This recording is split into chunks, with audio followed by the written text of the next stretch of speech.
रडू नको रडू, सांगितलंय सांगितलं.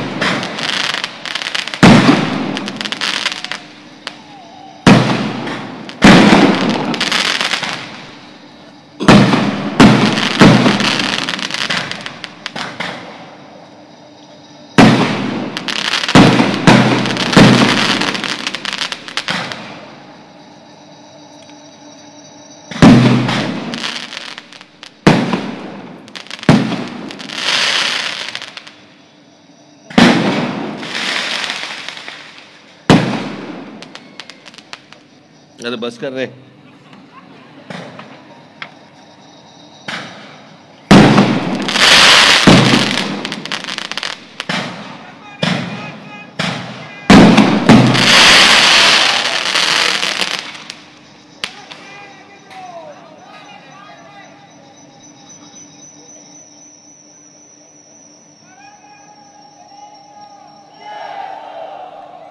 व्यासपीठावरती उपस्थित असलेले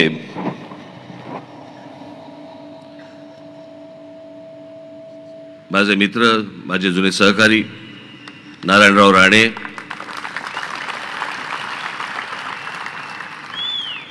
मान्यवर व्यासपीठ आणि माझ्या जमलेल्या सर्व हिंदू बांधवांनो, भगिनींनो आणि मातांनो,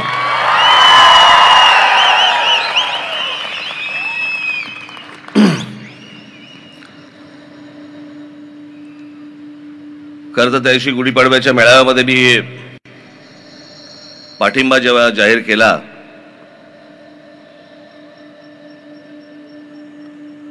तेव्हा काही फारसं मनात नव्हतं की कुठे सभा घ्यायला लागतील.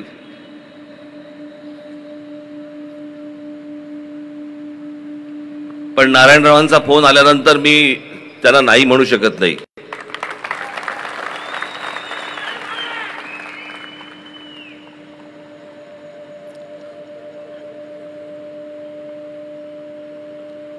कारण मी संबंध सांभाळणारा माणूस आहे.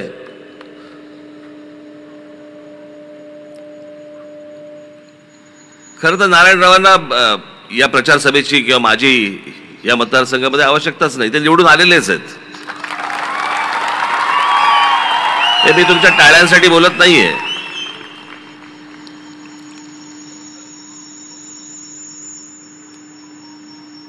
हा इतका सुंदर देखणा असा हा प्रदेश आहे. या प्रदेशामधली सिंधुदुर्ग रत्नागिरी मधली जनता सुजाण आहे.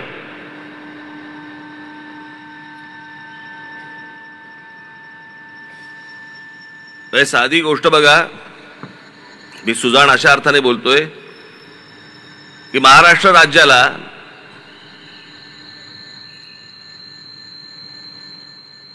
नऊ भारतरत्न आहेत.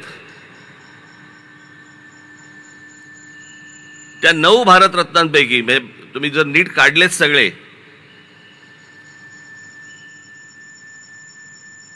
तर त्या 9 भारतरत्नांपैकी जवळपास 7 भारतरत्न हे एकट्या कोकणामधून जातात.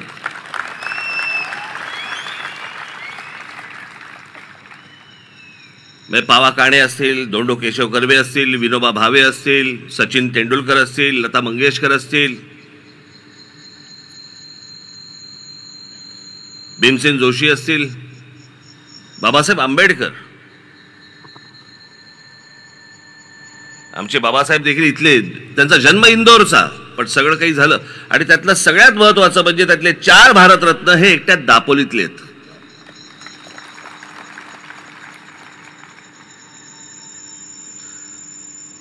आणि म्हणून मी म्हटलं की सुजाण असा हा मतदारसंघ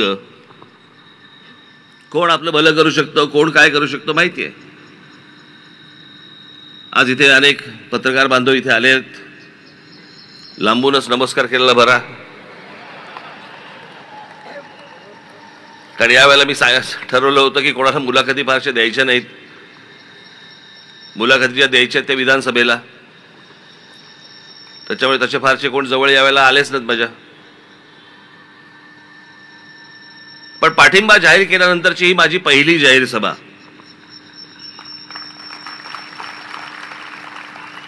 आणि मग मी तो पाठिंबा का जाहीर केला, कशासाठी केला, हे मला असं वाटतं मी गुढीपाडव्याच्या सभेमध्ये मी सांगितलं होतं.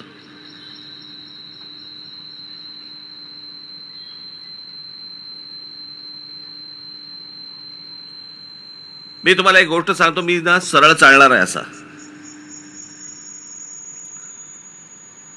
माझ्या माता भगिनींनी जरा कानात बोटं घालावीत,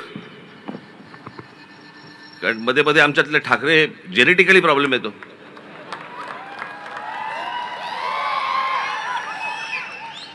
त्याच्यामुळे विचार करताना ना बैलासारखा, बैल जसा मुततो ना तसा विचार नाही करत. बैल चालता चालता मुततो असा असा. मला एखादी गोष्ट समजा पटली तर पटली, मला एखादी गोष्ट जर समजा नाही पटली शेवटपर्यंत नाही पटणार.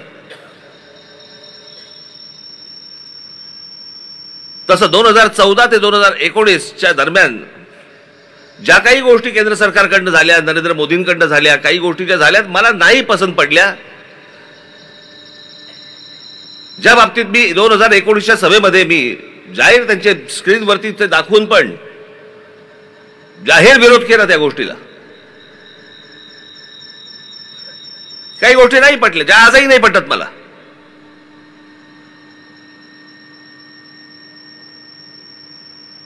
आणि मला असं वाटतं या बाबतीत आपण मोकळं असणं गरजेचं आहे की बाबा ही गोष्ट मला तुमची पटलेली नाहीये, या गोष्टी तुमच्या मला पटल्या.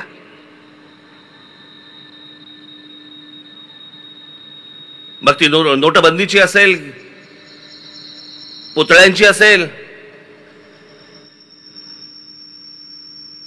अनेक गोष्टींच्या असतील. ज्या गोष्टी नाही पटल्या, पण ज्या गोष्टी पटल्या त्याचं जाहीर कौतुक देखील करणारा माणूस मी आहे.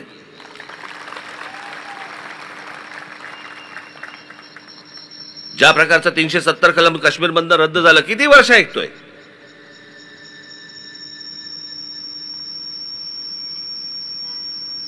जेव्हापासून मला राजकारणाची समज आली, साधारणपणे तो काळ असेल एक 75चा वगैरे काळ असेल, ज्याला समज नसेल नाही म्हणणार मी, उमज म्हणेन मी, उमजलं ज्याला म्हणतो आपण.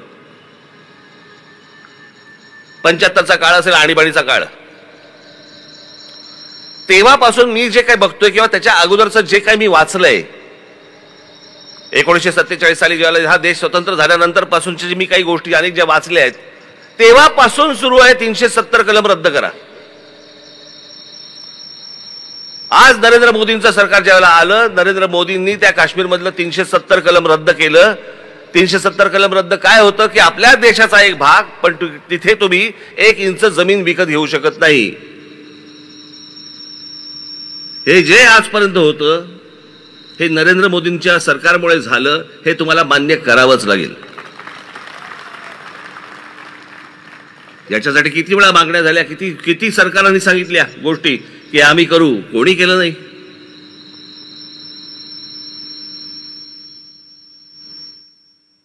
ज्यावेळेला बाबरी मशिदीचा विषय ज्यावेळेला आला आणि ज्यावेळेला देशभरातनं अनेक ठिकाणून ज्यावेळेला कारसेवक ज्यावेळेला तिकडे अयोध्येला गेले, त्यावेळेला ही चॅनल्स नव्हती, फक्त दूरदर्शन होतं. पण त्या दूरदर्शनवरती काही स्लॉट दिले जायचे, काही त्यावेळेचे काही चॅनलचे काही रील्स बिल्स असे काहीतरी होते, अर्ध्या असे त्याला स्लॉट दिले जायचे, वेळा दिल्या जायच्या. आणि जेव्हा ही माणसं ज्यावेळेला कारसेवक तिकडे गेले, त्यावेळेला तिथे मुलायमसिंग यादवच्या सरकार त्यावेळेला तिकडे होतं. त्या सगळ्या कारसेवकांना, अनेक कारसेवकांना तिकडे गोळ्या घालून ठार मारले आणि त्यांची प्रेतं तिथे त्या शरयू नदीमध्ये फेकून दिली होती. माझ्या डोळ्यासमोर आजही जात नाहीत ती.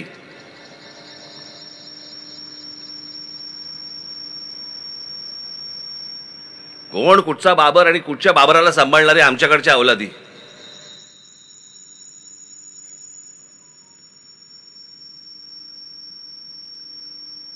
झालं कधी ते, साधारणपणे ती 88-89ची गोष्ट असेल, तेव्हापासूनचे सगळं सुरू आहे.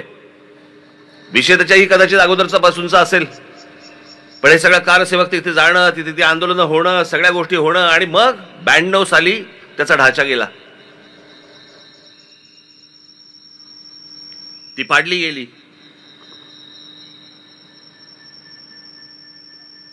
ब्याण्णव साली झालेली गोष्ट आहे ती, 92 साली. त्यावेळेला त्याच्या अगोदर ते सगळे कारसेवक जेव्हा मारले गेले, आणि आता नरेंद्र मोदींचं सरकार असताना कोर्टामधनं राम मंदिर बांधायची परवानगी मिळाली, आणि आज त्यातला पहिली फेज ज्याला आपण म्हणतो पहिला भाग राम मंदिराचा आज उभा राहिला, तिकडे रामलल्ला तिथे उभे राहिले, प्रतिष्ठापना झाली. जसं काश्मीरचं झालं तसं राम मंदिराचंच आहे. मी तुम्हाला निश्चित सांगतो की नरेंद्र मोदींचं सरकार आणि त्या काळातलं सुप्रीम कोर्ट यांच्यामुळे हे राम मंदिर उभं राहिलं आणि त्या कारसेवकांच्या आत्म्यांना शांती मिळाली. नाही ते शक्य नव्हतं. ज्या गोष्टी योग्य आहेत त्या योग्य आहेत, ज्या गोष्टी अयोग्य आहेत त्या अयोग्य आहेत.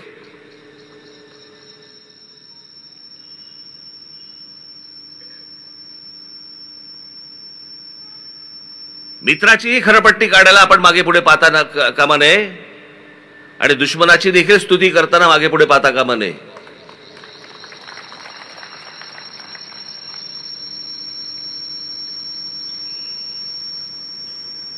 आणि मग मी विचार केला या सगळ्या गोष्टींमध्ये या देशाचं काय झालंय. या देशामध्ये ज्याला उभी फूट हा जरा थोडासा विचित्र शब्द वाटतो, पण व्हर्टिकल स्प्लिट ज्याला म्हणतो आपण, उभी फूटच म्हणता येईल त्याला. एक तर तुम्ही मोदींच्या बाजूने असा किंवा एक तर मोदींच्या विरोधात असा. 2019ला मी जे बोललोय ना, आजचे जे आहेत ना विरोधी पक्ष, यांची हिंमत नाही त्या गोष्टी बोलायची.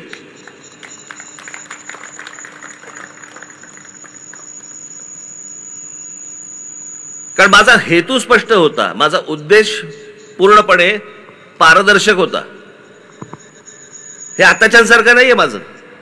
मला मुख्यमंत्रीपद हवं होतं, मला मुख्यमंत्रीपद दिलं नाही. मला ही गोष्ट हवी होती, मला ती गोष्ट दिली नाही म्हणून मी विरोधात. मी नव्हतो तसा. मला भूमिका नाही पटली म्हणून मी विरोधात केला.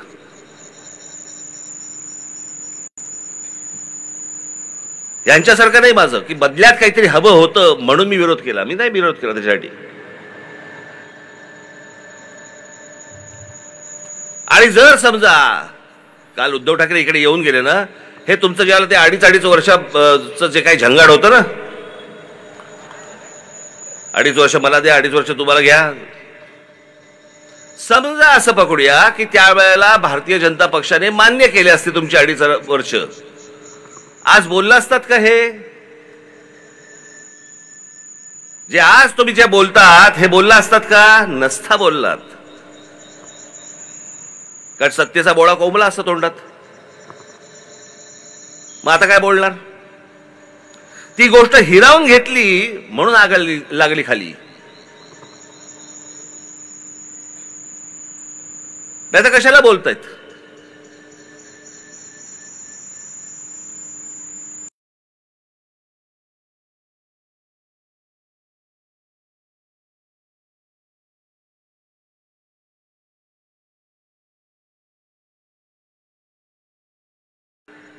ते 2019 त्यांच्याबरोबर सत्तेत बसला होता तुम्ही. 2019 ते आता किती 2020 22 ते काय जे असेल ते काय 23, तेव्हा तुम्ही मुख्यमंत्री होतात. म्हणजे या महाराष्ट्रामधल्या गेल्या 10 वर्षातली 7.5 वर्ष उद्धव ठाकरे सत्तेमध्ये होते. का गेले? उद्धव केला तुम्ही. उद्योगधंदा आला की यांचा खासदार विरोध करणार, आमदार पाठिंबा देणार.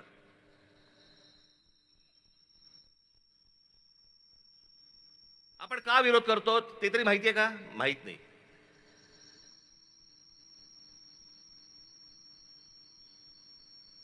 जैतापूरचा अणुऊर्जा प्रकल्प कोकणाचा नाश होईल. तिथे जर समजा स्फोट झाला तर काय होईल हे चालन तुमच्या समोर. मी बरोबर बोलतोय? बरोबर ना? त्याचा स्फोट झाला तर काय होईल? मी एक यादी वाचून दाखवतो.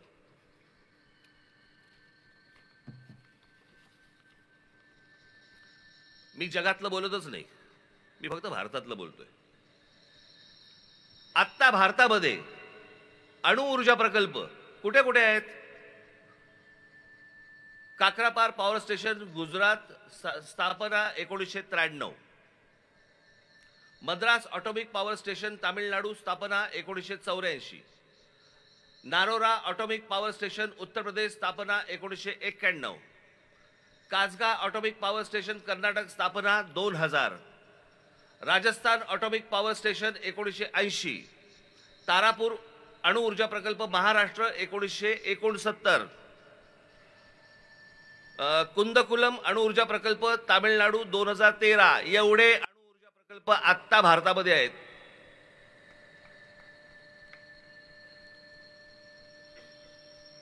आणि सगळ्यात महत्वाचा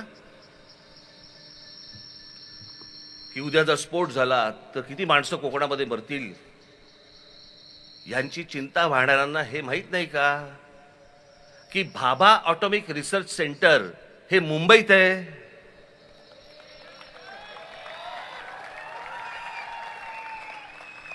न्यूक्लिअर रिॲक्टर स्फोट झाला तर कसला स्फोट होतो? न्यूक्लिअर रिॲक्टरचा स्फोट होतो. न्यूक्लिअर रिॲक्टर मुंबईत आहे.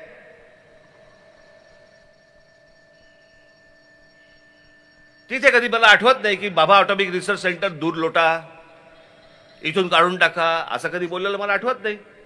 पण कोकणामध्ये प्रकल्प येऊ द्यायचा नाही. मग पुढचा कुठचा आता आला तो विरोध झाला, तो नाणार. मग यांचा खासदार जाणार नाणारला विरोध करणार.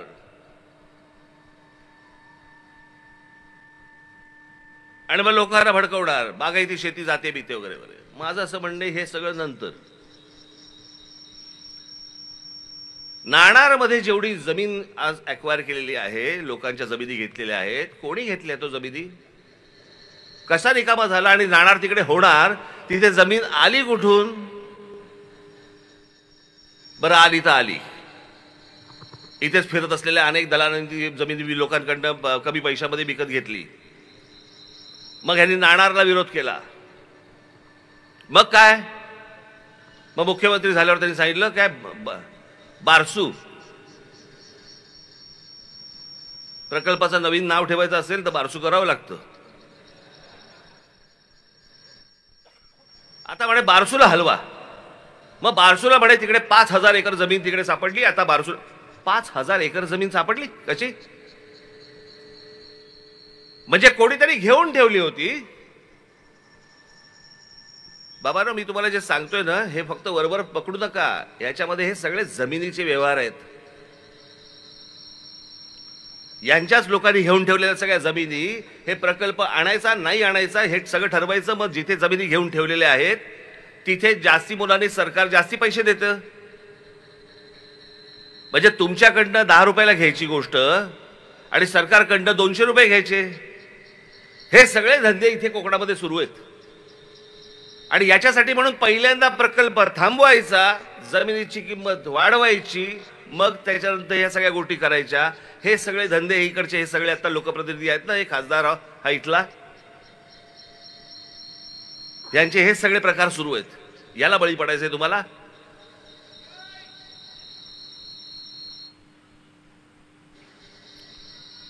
कोकण रेल्वे ह्याच कोकणाबंद झाली ना हो? किती वर्षात झाली? तेव्हा असले दलाल वगैरे फिरत नव्हते इथे कोकणामध्ये, म्हणून पटकन झाली कोकण रेल्वे. या कोकणामध्ये चांगले उद्योग यावेत, प्रदूषणमुक्त प्रकल्प यावेत. खरंच प्रत्येकाची इच्छा आहे. हे बाजूचा गोवा बघा,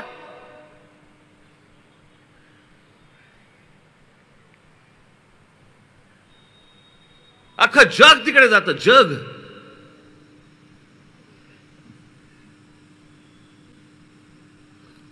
पण गोव्यासारख्या बीचवरती जर समजा ते जे चित्र दृश्य दिसतं आपल्याला, ते जर आमच्या कोकणाच्या किनाऱ्यावरती दिसलं, 2020 एवढी गर्दी होईल. आणि मग आमच्याकडचं काय पालीभूत असतं काय? आमची संस्कृती बिघडते, आमची संस्कृती खराब होते. 2 वेळचं अन्न देऊ शकत नाही. केरळा तुमचं असं किती अंतर असेल पकडूया आपण, मुंबई सहज आपला चोची मारत होतो. म्हटलं खाली जरा विचारपूस केली, म्हटलं किती हॉटेल मोठं होतं ते, पण एकच हॉटेल होतं. म्हटलं काय रे, म्हटलं इथे ऑक्युपन्सी किती? ते बोले 100%. म्हटलं 100% ऑक्युपन्सी? म्हटलं काय आहे का इथे? ते बोलले इथे कसिनो आहे. म्हटलं बरं. संध्याकाळी मी शर्मिला अजून आमच्या बरोबरचे कोण दोघे तिघे जण होतो. आम्ही खाली कसिनो मध्ये गेलो. मला जुगार खेळता येत नाही. मी 5 वर्षात एकदा खेळतो. कोण दोघे तिघे जण होतो. आम्ही खाली कसिनो मध्ये गेलो. मला जुगार खेळता येत नाही. मी 5 वर्षात एकदा खेळतो.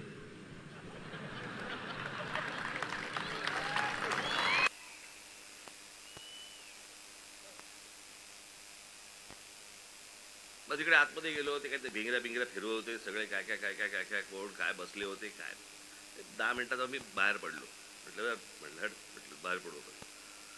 बाहेर आलो. तिकडे एक बार होता. म्हणजे काय सांगायला नको ना. हा आपला तिथे बसलो आणि माझं सहज असं वरती लक्ष गेलं. तिथे एवढी मोठी एक पाटी लिहिली होती. एवढी मोठी पाटी होती त्या बार मध्ये. आणि त्याच्यावरती लिहिलं होतं मुस्लिम्स आर नॉट अलाउड. मुसलमानांना येथे परवानगी नाही. आता तुम्हाला गंमत सांगतो. मलेशिया हा देश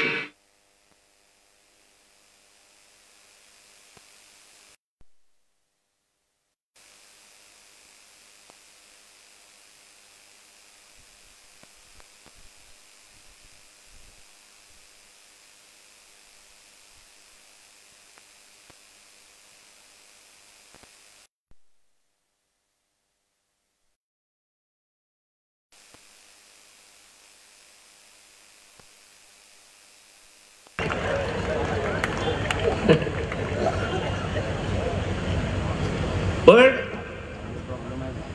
मी त्याला विचारलं. म्हटलं हे कशासाठी. तो बोलला की मुस्लिम धर्मामध्ये दारू पिणं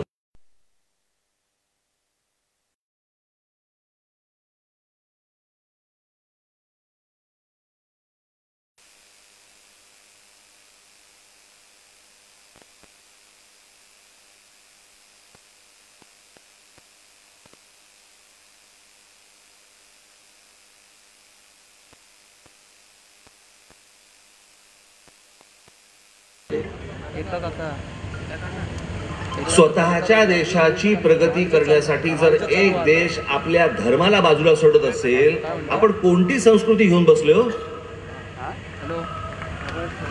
कुठची संस्कृती.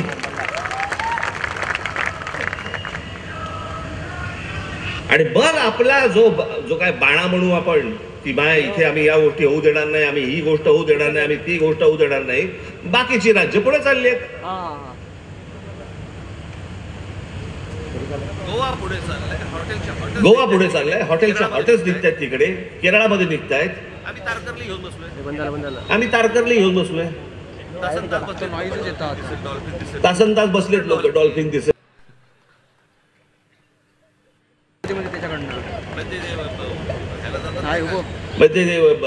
ह्याला जातात नाही का ते जंगलात देतात ना वाघ दाखवायला. सावंतवाडीत डॉल्फिन आलाय.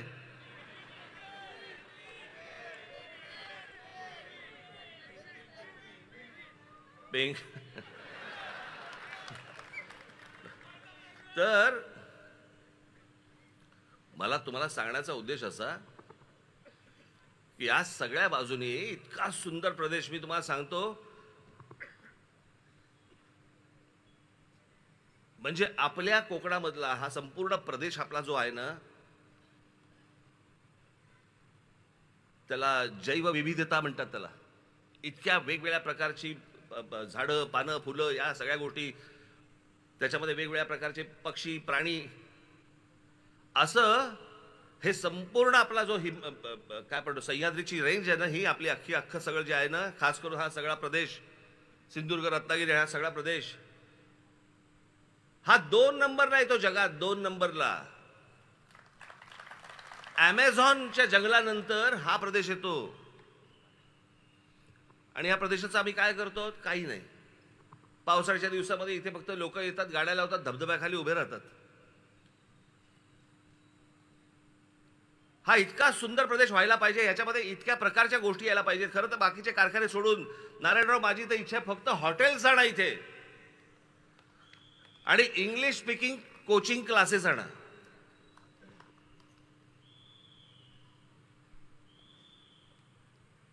कोणी जाणार नाही तिकडे गोव्यामध्ये आणि केरळामध्ये, सगळेजण इकडे येतील.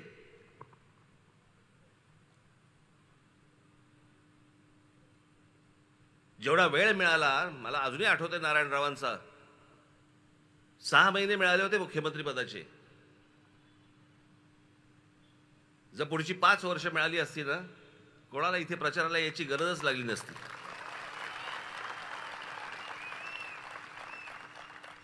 झपाटल्यासारखं काम करणं आणि कामाचा सपाटा लावणं हे काय असतं ना, हे नारायणरावांकडे बघून तुम्हाला कळेल. मी विनाकारण कोणाची स्तुती करण्यातला माणूस नाहीये मी. मला आजही आठवते, नेहमी बाळासाहेब सांगायचे, आम्ही कधी गप्पा मारत असायचो ना, मला ते सांगायचे, अंतुलेनंतर जर कामाचा कोणी जर वाघ बघितला असेल, सपाटा बघितला असेल, बोले आपले नारायणराव आहेत.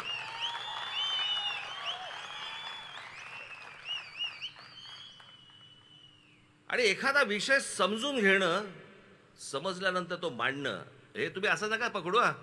त्यांनी 4 गोष्टी माझ्याबद्दल चांगल्या बोलल्या म्हणून मी आता त्यांच्याबद्दल चांगल्या गोष्टी बोलतोय.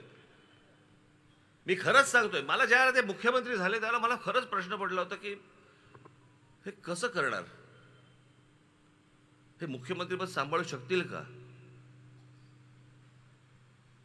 तो जो मुख्यमंत्री पदाचा म्हणून तो आवाका जो असतो, ही गोष्ट हे कशी सांभाळणार, काय सांभाळणार, खरंच प्रश्न होता. पण त्यांनी ज्या प्रकारचं मुख्यमंत्रीपद त्यांनी जे हाताळलं किंवा हाकलं म्हणूया, हे भल्या भल्यानं नाही जमलंय. मी तुम्हाला एक उत्तम उदाहरण म्हणून मी तुम्हाला सांगतो, उत्तम उदाहरण. माझ्याबरोबर इथं आमचे अनिल शिदोरे आले असतील. कुठे आहेत? आलेत का? कुठे आली आहेत? नारायणराव, तुम्ही कदाचित विसरून गेला असाल ही गोष्ट. हे आमचे अनिल शिदोरे एके दिवशी आपले मोठी संस्था, आपले अभयभंग माहिती आहेत ना तुम्हाला, सामाजिक संस्था ज्यांचे अभयभंग, या अभयभंगांना घेऊन हे आमचे अनिल शिदोरे एके दिवशी नारायणराव मुख्यमंत्री असताना त्यांच्याकडे गेले. सभागृह चालू होतं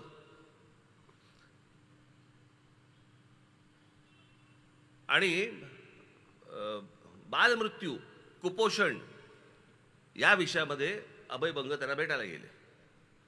त्याला हे आमचे अनिल शिदोरे बरोबर होते. ते आलेत, अभयभंग आलेत म्हटल्यानंतर नारायणराव आतून बाहेर आले. पटकन त्यांना म्हणले की एक 5 मिनिटं द्या, मी बाकीच्यांचं आवरतो, तोपर्यंत जरा तुम्ही इथे बसा. झालं. त्याच्यानंतर ते बसले आणि नारायणरावांनी त्यांचं ऐकायला सुरुवात केली.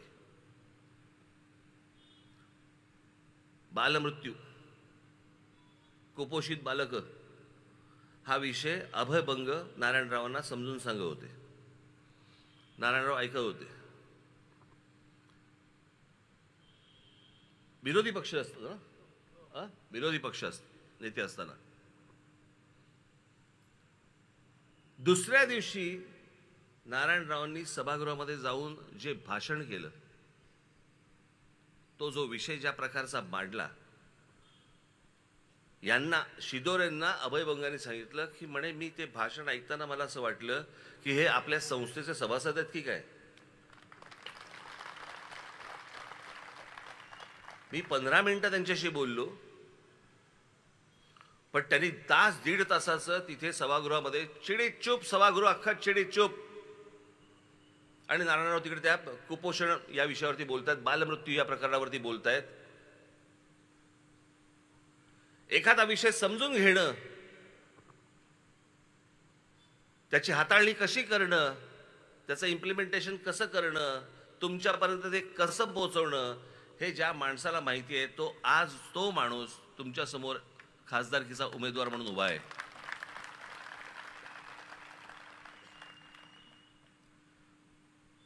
माझी सिंधुदुर्ग आणि रत्नागिरीच्या माझ्या सर्व माता भगिनींना माझी विनंती आहे, हात जोडून विनंती आहे, त्यांना निवडून द्या, ही तर विनंती आहे. पण तुम्हाला एक प्रश्न पण आहे. नुसताच बाकड्यावर जाऊन बसणारा खासदार पाहिजे का केंद्रामध्ये मंत्री होऊन कोकणाचा विकास करणारा तुम्हाला उमेदवार पाहिजे?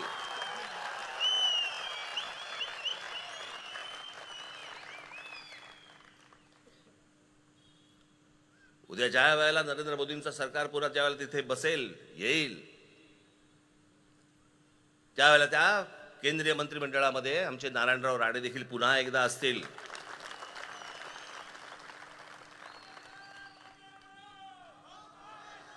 या कोकणा संदर्भातल्या माझे जे काही मतं आहेत, माझी जे काही स्वप्न आहेत, मला जे काही म्हणायचं आहे, मी अनेक गोष्टी त्यांच्यापर्यंत पोहोचवणार आणि त्यांच्याकडे गेल्यानंतर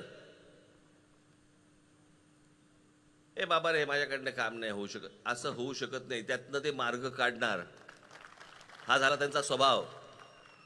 आणि म्हणून मला आपल्याला फक्त कोकणवासियांना, माझ्या माता भगिनींना, बांधवांना मला फक्त एवढंच सांगायचं आहे की जे कोकणामध्ये आपल्याला आणायचंय, ज्याच्यासाठी म्हणून आपल्याला काही वेळेला कोकण सोडावं लागतं, ती गोष्ट जर समजा उद्या कोकणामध्ये जर आपल्याकडे आली, सिंधुदुर्गामध्ये आली, रत्नागिरीमध्ये आली, आपल्याला कोकण सोडावं लागणार नाही, आपल्याला आपल्या जमिनी विकाव्या लागणार नाहीत, आपल्याला आपल्याच परिवारापासून विभक्त होता येणार नाही, व्हायची गरज लागणार नाही, जे व्हायचंय मिळणार आहे ते सगळं आपल्याला कोकणातच सगळं उभं राहील. आणि यासाठी म्हणून जर समजा तुम्हाला जे काही वाटतंय ते फक्त करू शकणारा माणूस हा फक्त नारायणराव राणे आहे. येत्या 7 तारखेला आपण नारायणरावांना प्रचंड प्रचंड प्रचंड मताने आपण त्यांना विजयी करावं अशी एक आशा अपेक्षा बाळगतो आणि आपण सर्वांची मी रजा घेतो. धन्यवाद. जय हिंद, जय महाराष्ट्र.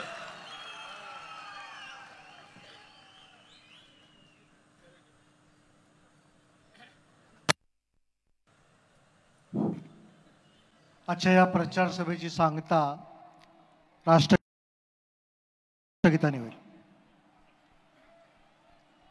जनगण मन अधिनायक जय हे भारत भाग्य विधाता, पंजाब सिंध गुजरात मराठा द्राविड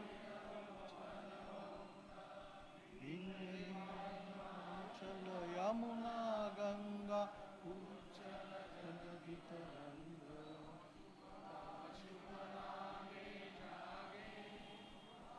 शुभाशिष मागे गाये तव जय गाथा. जनगण मंगलदायक जय